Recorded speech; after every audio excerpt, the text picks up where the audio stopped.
delivering quality education, expanding access to learning, serving learners' learning needs, tackling challenges of the present time, supporting every learner's dream, reaching young Tagumeños where they are today.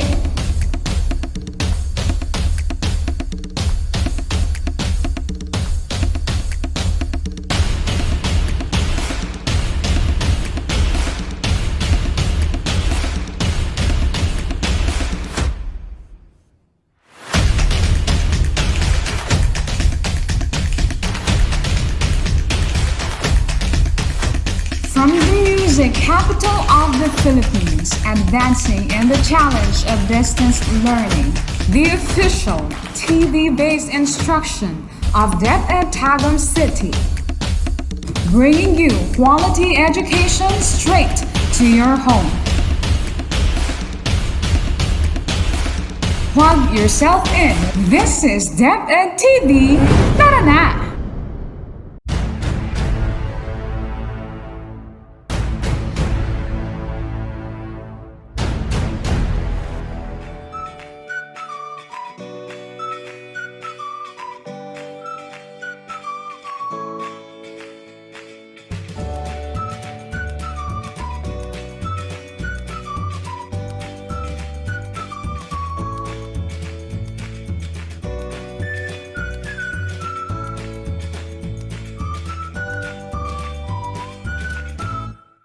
Good day, everyone! This segment is for grade 8 students who are studying science subject. But of course, for everyone who is willing and interested to learn is welcome to join us. I am teacher Karen from La Filipina National High School, and I welcome you to the third episode of Scientific Journey, only here at Salida La Filipina TV, where you can learn science concept in fun and easy way. Today, we will talk about one of the most relevant questions in science. How do we measure the strength of an earthquake? And how strong is an earthquake? Are you ready to answer these questions? If yes, then please make sure that you have a pen, paper, and self-learning modules with you so you can write all the things that you will learn from today's episode.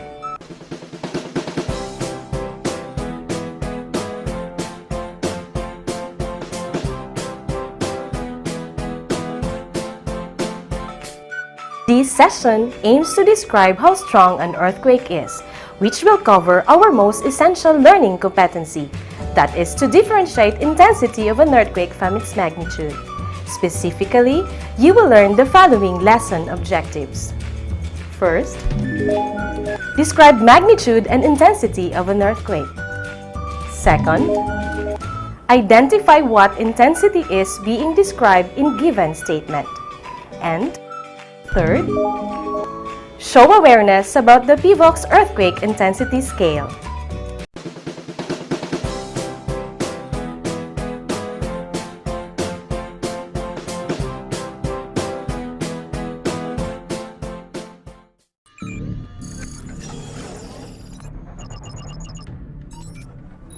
For today's exploration, you will learn about earthquakes based on magnitude, intensity, and the PVOX earthquake intensity scale.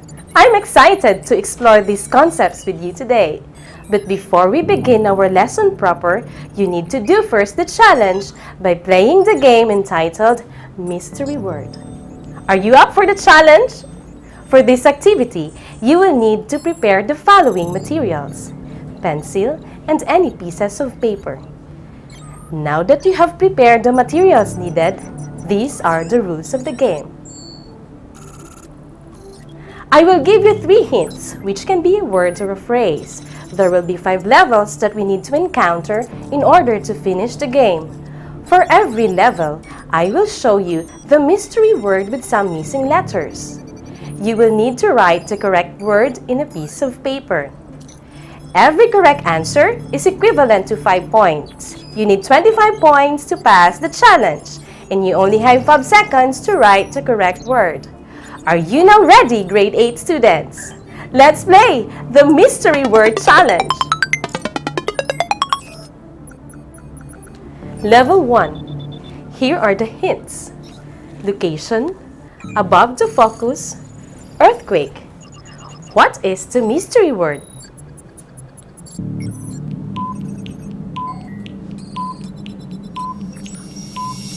Awesome! The mystery word is epicenter. The epicenter is the part of the Earth's surface directly above the focus of an earthquake. Level 2. Here are the hints. Instrument, detect and measure intensity, record earthquake. What is the mystery word?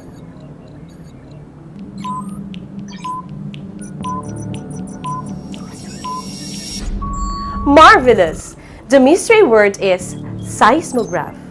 A seismograph is an apparatus to measure and record vibrations within the earth and off the ground. Level 3. Here are the hints. Violent shaking, destruction, movements within the earth's crust. What is the mystery word?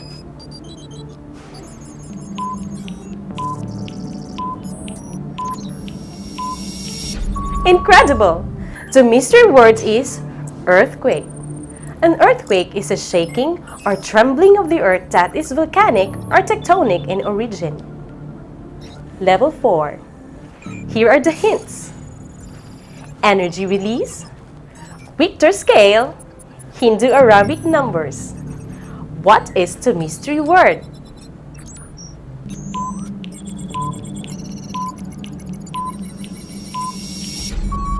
Amazing! The mystery word is magnitude. The magnitude of an earthquake is a measure of an amount of energy released as estimated from seismogram readings. Level 5. Here are the hints. Strength of an earthquake, Mercalli scale, Roman numerals. What is the mystery word?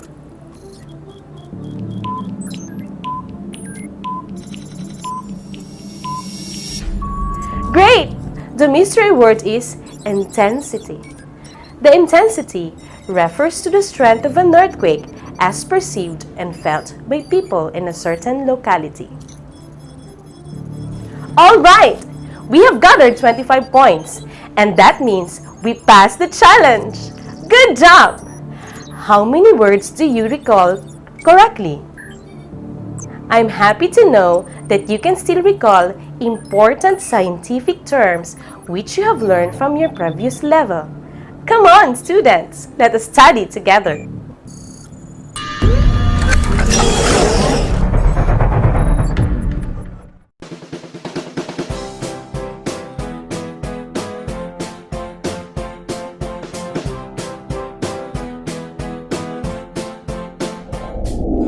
Now, let's level up.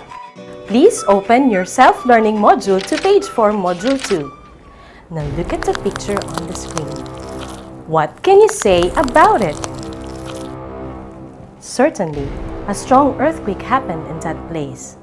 But how strong is an earthquake? This will be answered as we go along with our lesson in this module.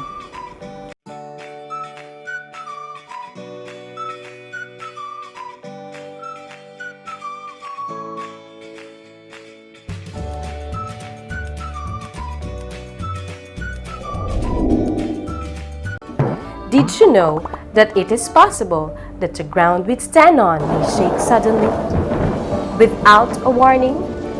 Yes, that shaking of the ground is called an earthquake. Earthquake is one of the most frightening natural calamities that anyone can ever experience. No one is exempted if this will occur in an unexpected day, time, and place. No one can ever predict when it will happen. Strong earthquakes have caused countless deaths all over the world. A heartbreaking scenarios are most likely seen after an earthquake incident, where people lost their homes, livelihood, and even a member of the family. Earlier, I've asked you, how do we measure the strength of an earthquake? There are two ways which we can measure the strength of an earthquake: magnitude and intensity. Magnitude is proportional to the energy released by an earthquake at the focus. It is calculated from earthquakes recorded by an instrument called seismograph.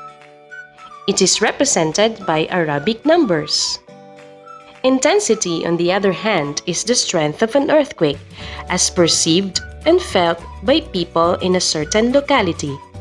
It is a numerical rating based on the relative effects to people, objects, environment, and structures in the surrounding. The intensity is generally higher near the epicenter. It is represented by Roman numerals. In the Philippines, the intensity of an earthquake is determined using the PVOX Earthquake Intensity Scale, also known as the PEIS. At present, PVOX operates 107 seismic monitoring stations all over the Philippines. These stations are equipped with seismometers that detect and record earthquakes. Data is sent to the PVOX Data Receiving Center to determine earthquake parameters such as magnitude, depth of focus, and epicenter. Together with reported felt intensities in the area, earthquake information is released once these data are determined.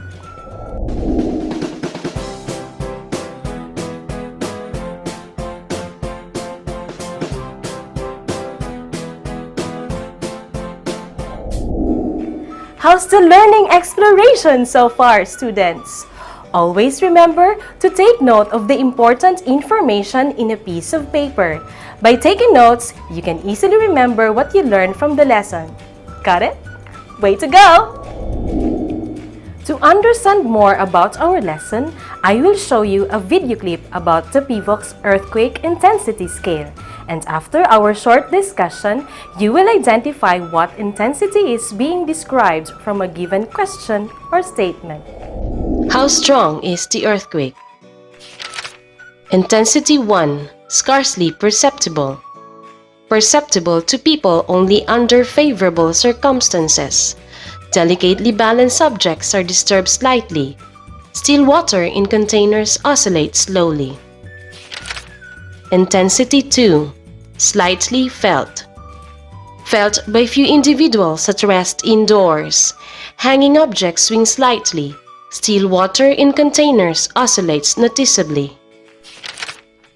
Intensity 3. Weak. Felt by many people indoors, especially in upper floors of buildings. Vibration is felt like the passing of a light truck.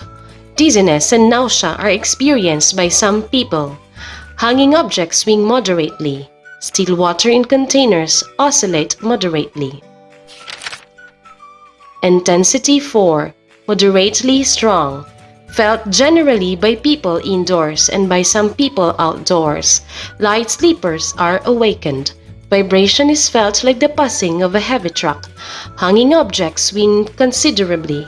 Dinner plates, glasses, windows, and doors rattle. Floors and walls of wood-framed buildings creak. Standing motor cars may rock slightly. Liquids in containers are slightly disturbed. Water in containers oscillates strongly. Rumbling sound may sometimes be heard. Intensity 5. Strong.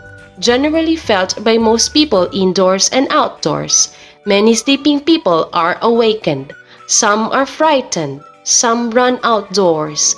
Strong shaking and rocking felt throughout any building. Hanging objects swing violently. Dining utensils clatter and clink. Some are broken. Small, light, unstable objects may fall or overturn. Liquid spills from filled open containers. Standing vehicles rock noticeably.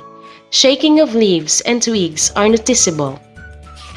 Intensity 6. Very strong. Many people are frightened. Many run outdoors. Some people lose their balance. Motorists felt like driving with flat tires.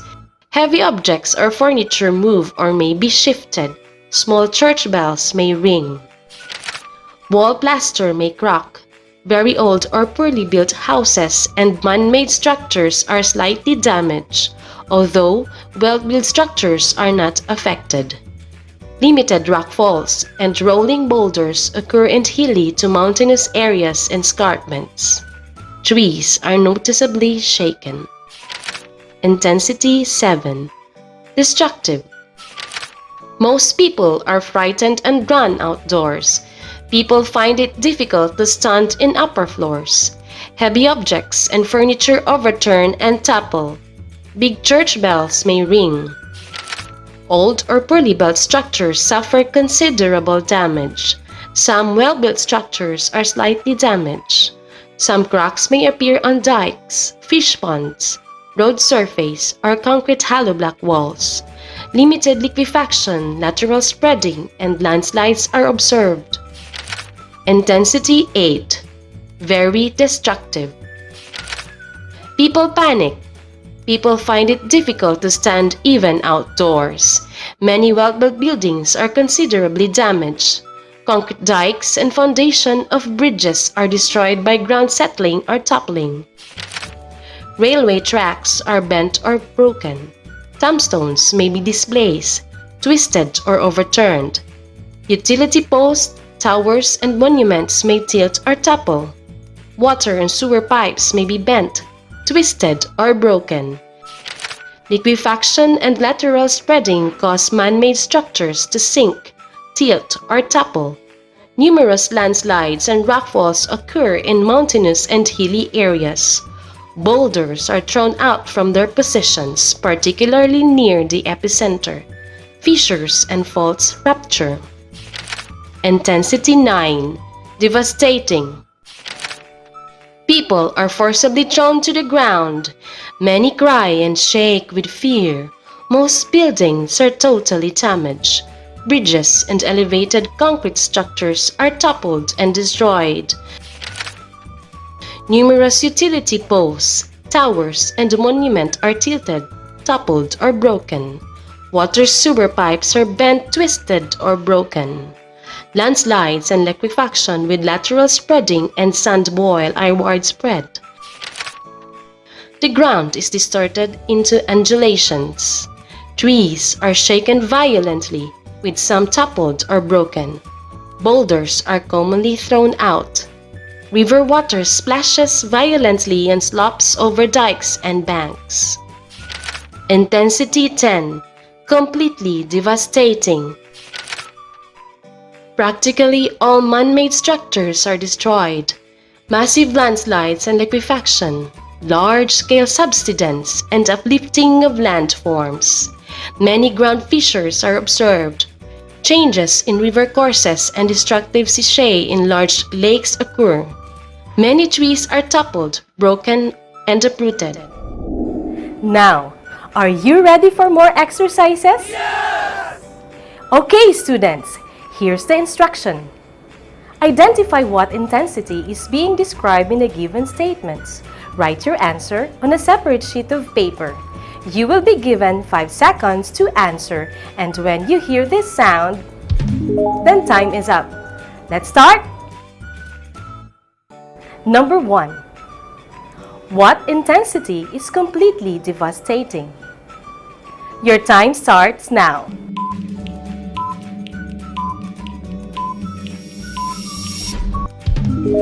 The correct answer is intensity 10. Number 2. What intensity of an earthquake can make light sleepers awakened and vibration is felt like a passing of a heavy truck? Your time starts now.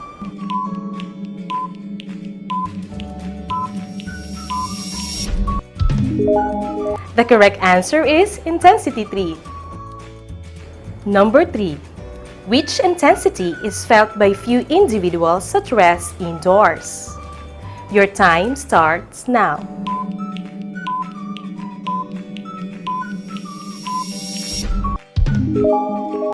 The correct answer is intensity 2. Number 4. In this intensity, people are forcibly thrown to ground and many cry and shake with fear. Your time starts now.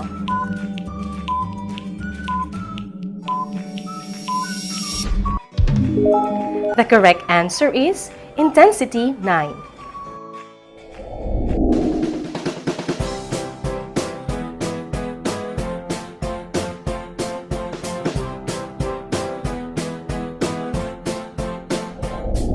Excellent, students! I know you got all the items correctly. This time, let's recall what we have learned today. We will be using a concept map to show how some main concepts are linked. The strength of an earthquake may be described in two ways: the magnitude and the intensity. Magnitude and intensity can be described using the scale Richter and modified Mercalli, and written in Hindu, Arabic, and Roman numerals. To further understand our lesson today, let us watch an interview with one of the FAVOLC's supervising specialists. Let's all watch this. Related to our present discussion on earthquake, we're very fortunate today because a well-versed person is with us to share her expertise about it. It's really an honor to be with her today. She is presently connected at PVOX, or Philippine Institute of Volcanology and Seismology of Geologic Disaster Awareness and Preparedness Division. The person I am referring to is the Supervising Science Research Specialist, none other than Madam Joanne L. Cruz Salcedo. Hello, Ma'am Joanne. I am Karen Jane Sagatani of La Filipina National High School, and I really thank you, Ma'am, for granting our request. Hi, good afternoon, Ms. Karen, the La Filipina High School or the National High School from the division of Tagum City. Of course, it's very much welcome. We knew, Ma'am Joanne, that earthquake is one of the most devastating natural calamities. With its damages, I have in mind always to be ready if ever it will occur. By the way, can we predict the earthquake, ma'am? No, unfortunately, there's no such technology that can give us an imminent earthquake prediction. When we say imminent earthquake prediction, it will give us exactly when the earthquake will happen. We can predict what will be the effect of earthquakes, and that's the thing we should be prepared for. We know that it will happen, but we don't know when. So that's the importance of being prepared. So how long does an earthquake last, ma'am? Historically, actually, we can measure different ways on how an earthquake would last. But most of the concerns of people is how long we feel the earthquake. Based on records, if it's based on records of the instrument, we call it the seismograph, this would last from seconds to minutes. But then, yung nararamdaman ng tao, that would be just a matter of few seconds up to around 1 minute. In our history here in the Philippines, one of the most devastating earthquake that occurred in the Philippines, we felt it at around 45 seconds. So it's the shaking. So how does people measure the strength of an earthquake, ma'am? Yeah. There are two ways which we measure an earthquake. So there are two ways, no? I'll just explain it. One is what we call the magnitude, and the other one is intensity. So the main difference of this is that magnitude is a measure of energy released at the source of the earthquake. So when we say source of the earthquake, we call it the hypocenter. So it is the measure of energy release.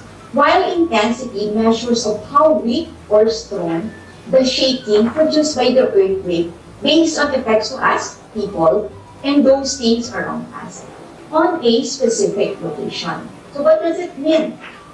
Magnitude is the energy released, while the intensity is how much we feel. Thank you so much on that, ma'am. Before the pandemic and even now, we really performed an earthquake drill. What is the importance or benefits of doing this whenever earthquake occurs, when we're at home, in school, or offices, or even in high buildings like malls? Yeah. In most cases, stadiums, of course. When we do something, when we do drills, that will be practice. When we do practice of anything, it will go to perfection. Not really perfection, but almost perfect. So when we do drills, we avoid those panics at an instant of an earthquake. So that's the most important thing of doing the drill. But take note that part of doing the drill is, the first part would be checking the structural integrity of the building. And next would be, I think you'll be familiar, the school watching or the community watching exercise, wherein we identify where are the safe spots and where are the needs improvement parts. So with that, our drill would be almost perfect. And our goal is to save lives. Thank you so much, ma'am, for your time and effort. But before we end our happy conversation, what is your final words for our students and to everybody who is watching us now? Yeah. Especially this time that it is not only earthquakes that not problema natin, but also COVID, take note that our lives is the most important thing. So we need to save our lives in any other hazard, in all other hazards. So for now, just in case there will be earthquake, I hope that wala, important thing to do is to implement our practice. So first thing to do the duck cover and hold. And afterwards, evacuate to our designated evacuation area, but don't forget to wear our face mask and also have social distancing at the evacuation area. That way, we will save our lives. Okay, thank you so much, ma'am, for your time and effort. So that would be for this session.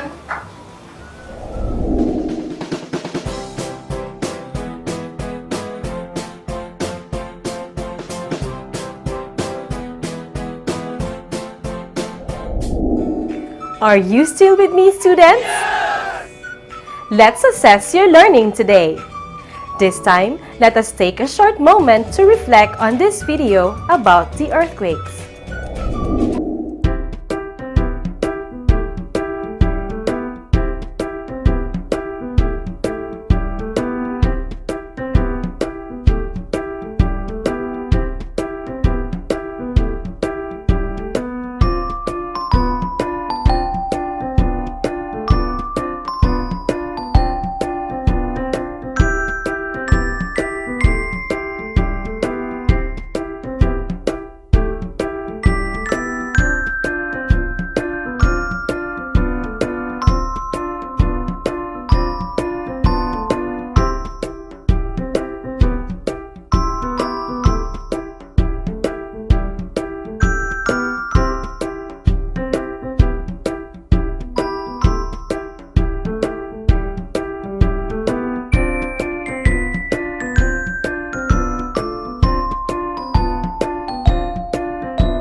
Okay, students, what are your thoughts about the video? And why is it important to be ready before, during, and after an earthquake happens? Aha! Let's put your reflection into a test.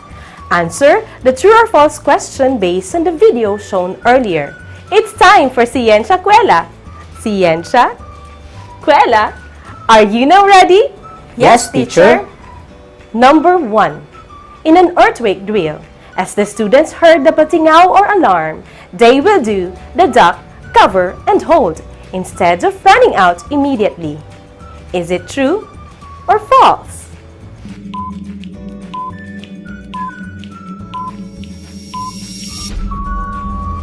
The correct answer is true. Yes, it's true. Because the duck, cover, and hold is one of the safety measures on how to protect oneself from falling objects or any debris. Number 2. After shaking, when you're with the crowd on stair, going to the ground, it is safe to run to get easily out of the building. Is it true or false?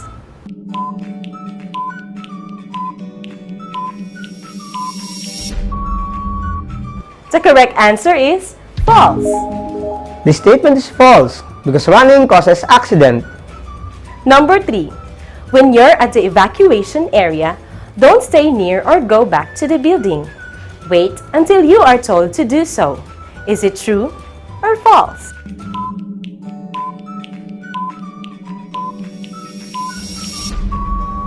The correct answer is true. Yes, it's true. Always listen for instructions to be safe from falling debris. Number 4. After an earthquake, it is necessary to do head counting. Is it true or false?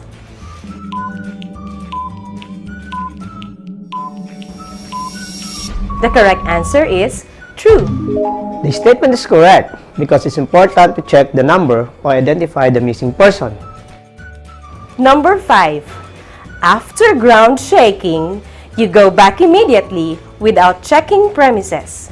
Is it true or false? The correct answer is false. The statement is incorrect because you should wait to persons in authority to declare that the premises are checked and safe.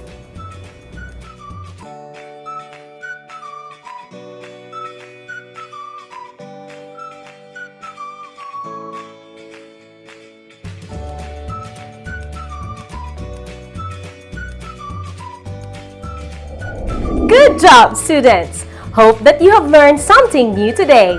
Thank you so much for joining me, and please make sure to be with us in the next episode only here at Salida La Filipina TV in collaboration with DepEd TV. Tara na! Again, this is Teacher Karen saying, preparedness is the only way we can combat a natural disaster.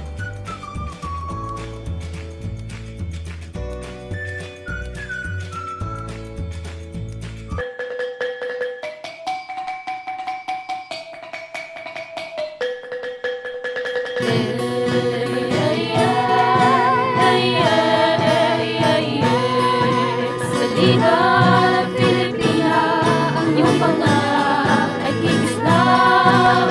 Salida, Filipina, ang karunungan ay magpapuntal. Salida, Filipina, edukasyon, abot kamay.